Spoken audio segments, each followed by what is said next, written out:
അപ്പോഴും നമ്മുടെ എഗ് റെസിപ്പിയും ഇതാണെന്ന് എൻ്റെ ഉച്ചത്തെ മെനു.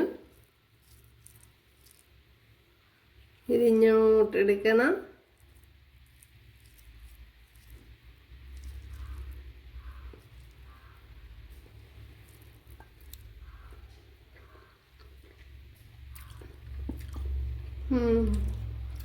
സൂപ്പർ, എനിക്ക് ഭയങ്കരമായിട്ട് ഇഷ്ടപ്പെട്ടു. അപ്പോൾ ഇന്ന് ഇതേപോലെ ഒരു വീഡിയോയിലേക്ക് പോകാം.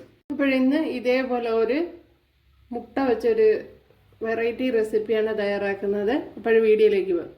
ഹായ് കൂട്ടുകാരെ, സെലം ബ്ലോസിലേക്ക് സ്വാഗതം. ഇന്ന് 3 മുട്ട എടുത്തിട്ടുണ്ട്. അപ്പോൾ ഇത് വെച്ചുള്ള ഒരു റെസിപ്പി നോക്കാം. അപ്പോൾ ചോറിനും പുട്ടിൻ്റെ ഒട്ടത്തും ഒക്കെ കഴിക്കത്തക്ക ഒരു റെസിപ്പിയാണ് തയ്യാറാക്കുന്നത്. അപ്പോഴിതിൻ്റെ തോടൊക്കെ ഒന്ന് ഇളക്കിയെടുക്കാം.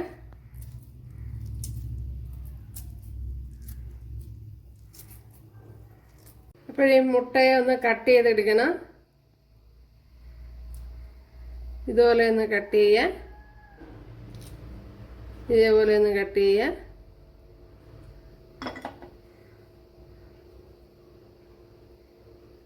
ഇതേപോലെ വളരെ ചെറുതായിട്ട്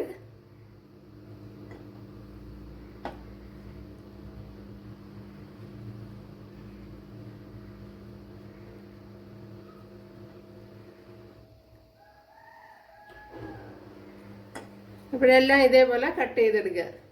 കണ്ടല്ലോ, എല്ലാം ഇതേപോലെ അരിഞ്ഞെടുത്തിട്ടുണ്ട്. അപ്പോഴിവിടെ 1 ടേബിൾ സ്പൂൺ വെളിച്ചെണ്ണ ചേർത്തെടുത്തിട്ടുണ്ട്. അതിലേക്ക് ഒരു ചെറിയ പീസ് ഇഞ്ചി വെളുത്തുള്ളി ചതച്ചത് ചേർത്ത് കൊടുക്കാം. അതേപോലെ ഇതിപ്പോൾ ഞാൻ ഓയിൽ ചൂടാക്കിയിട്ടില്ല.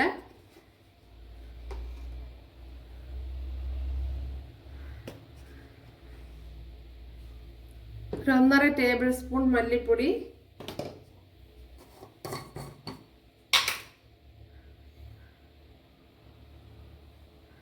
ഒരു ടേബിൾ സ്പൂൺ കാശ്മീരി മുളക് പൊടി. നല്ല കുമിച്ചാണ് എടുത്തിരിക്കുന്നത്. ഒരു 1/4 ടീസ്പൂൺ കുരുമുളക് പൊടി. കുരുമുളക് പൊടി 1 ടീസ്പൂണൊക്കെ ചേർത്ത് കൊടുക്കുക. ഞാനിപ്പോൾ ഇത്രേ ചേർത്ത് കൊടുക്കുന്നുള്ളൂ. ഇനി ഇതിലേക്ക് മഞ്ഞൾപ്പൊടി, അതേപോലെ തന്നെ 1 ടീസ്പൂൺ ബട്ടർ മസാല. അപ്പോൾ ബട്ടർ മസാല ഇല്ലെങ്കിൽ സാധാരണ മസാല മതി. സാധാരണ ഗരം മസാല ഉണ്ടല്ലോ, അതായാലും മതി. ഇനി നല്ലപോലെ ഒന്ന് കുഴച്ച് കൊടുക്കുക.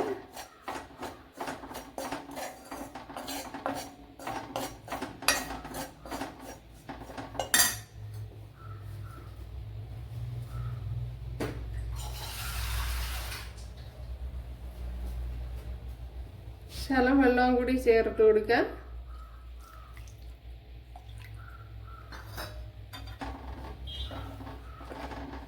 അതേപോലെ ഇനി ഇതിലേക്ക് ആവശ്യമായ ഉപ്പുകൂടി ചേർത്ത് കൊടുക്കുക. ഇപ്പോൾ ഞാൻ ഗ്യാസൊന്നും ഓണാക്കിയിട്ടില്ല. ഇപ്പോഴിവിടെ നല്ലതുപോലെ തിളച്ച് വന്നിട്ടുണ്ട്. ഇതിലേക്ക് ഇനി കുറച്ച് ലെമൺ ലീവ്സ് ചേർത്ത് കൊടുക്കുക. അതേപോലെ നമ്മുടെ ആഫ്രിക്കൻ മല്ലിയില,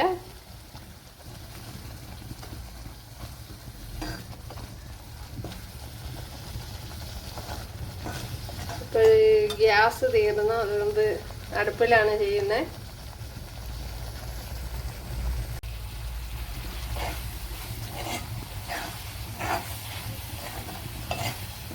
ഇപ്പോഴേ ഗ്യാസൊക്കെ ബുക്ക് ചെയ്തിട്ട് കുറച്ച് ദിവസമായി, പക്ഷെ കിട്ടിയില്ല ഇതുവരെ.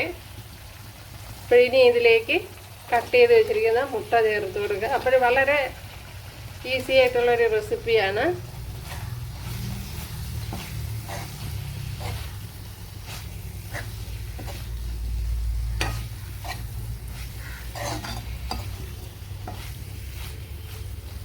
വളരെ ഈസിയും വളരെ ടേസ്റ്റി ആയിട്ടുള്ളൊരു റെസിപ്പിയാണ്. ഇപ്പോൾ കുറച്ചൊന്ന് വരട്ടിയെടുക്കണം. അപ്പോഴും നമ്മുടെ റെസിപ്പി ഇവിടെ റെഡി ആയിട്ടുണ്ട്. കണ്ടല്ല, ഈ കൂട്ടുകാരെല്ലാവരും ചെയ്ത് നോക്കുക. ഇഷ്ടമായാലൊന്ന് സബ്സ്ക്രൈബ് ചെയ്ത് സപ്പോർട്ട് ചെയ്യുക. എനിക്കൊരു സപ്പോർട്ടാവും. അപ്പോൾ അടുത്തൊരു വീഡിയോ ആയിട്ട് കാണാമെന്ന് പറയുന്നുണ്ട്. എല്ലാവർക്കും താങ്ക്സ്.